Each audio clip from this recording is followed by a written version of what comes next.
I have a question for you. Could you like kind of explain as simple as possible what a director does from day to day? Because I know it from a stage perspective, but I'm very interested in what a director of a film would do compared to on stage. Oh, okay.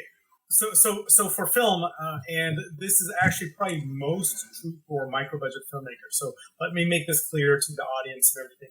I mean, micro-budget filmmaker, I've directed 7 films, and they were all with very, very, very small budgets.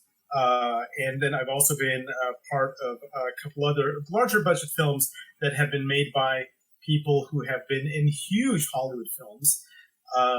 And they, the difference, there is a difference as well.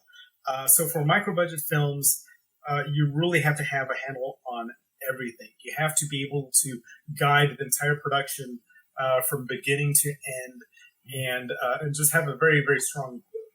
I think that and I've known other micro budget directors. You have to have enough of a skill set where you can really. Basically take care of every aspect. It's not just telling actors what to say, how to react, which isn't necessarily true. If you have a good relationship with the actors and everything is going well, you don't tell them what to do or how to react when you're shooting on film. A successful film directing with actors, in my opinion, and I think this is shared by a lot of directors, because of course, besides directing, I've studied directing and directors. A good relationship is just allowing the actors to understand the level they need to be and what's happening during the scene. Let them do their craft. Let them do their, use their skill set.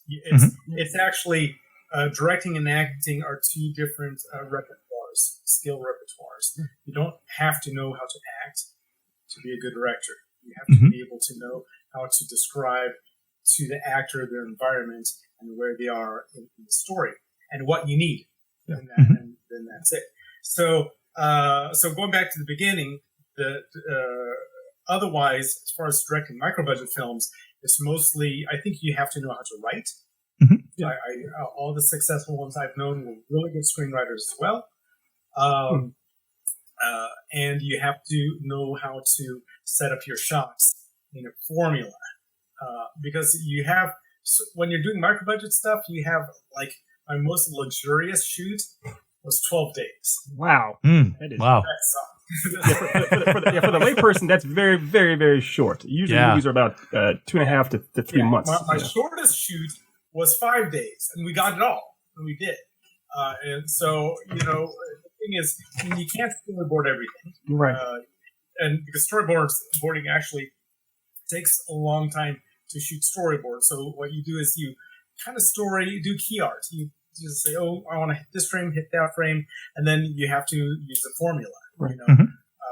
You say my formula is, here's the secret, which is no secret.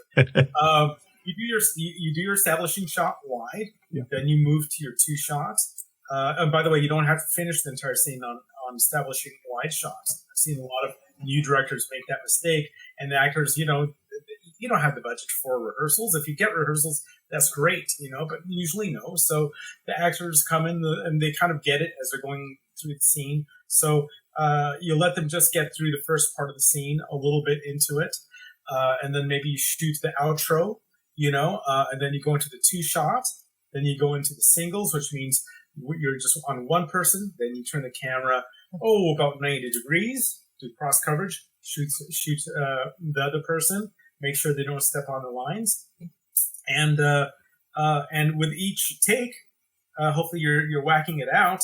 With each take, they get a rehearsal out of it. Right. So by the time, right? Yeah. So by the time you go in for the close-ups, which then you don't have to do the whole scene again. You could probably just do the second half of the scene near the end in your nice juicy close-ups. Nice full frame stuff. Then they have the scene, they understand, and you're getting the best acting out of them for that moment and stuff. And then you have something that the director can take that the editor can take, which in most cases is me as well, and hold it to a scene. Right. that has a nice rising, basically a nice rising intensity. You get closer and closer and closer to the actors until you have the point in the scene where it basically each scene is like a mini movie. Mm-hmm. Mm-hmm. Yeah, that's what I thought too. Your I don't know what you call it. Your zenith, your plateau, your moment, and then you're out to the next. Right. Mm-hmm. Well, one thing you brought up there too. I think that's what directors, micro-budget directors, really do. Well, yeah, and that makes sense from what I've heard and what I understood as well. Is that oftentimes micro films or lower budget films, the directors oftentimes have to wear many hats. And I know you obviously on a personal level, so I know you have an extensive background in doing many different things. You've done everything from illustrating to special effects to actual practical effects, makeup, and that kind of stuff.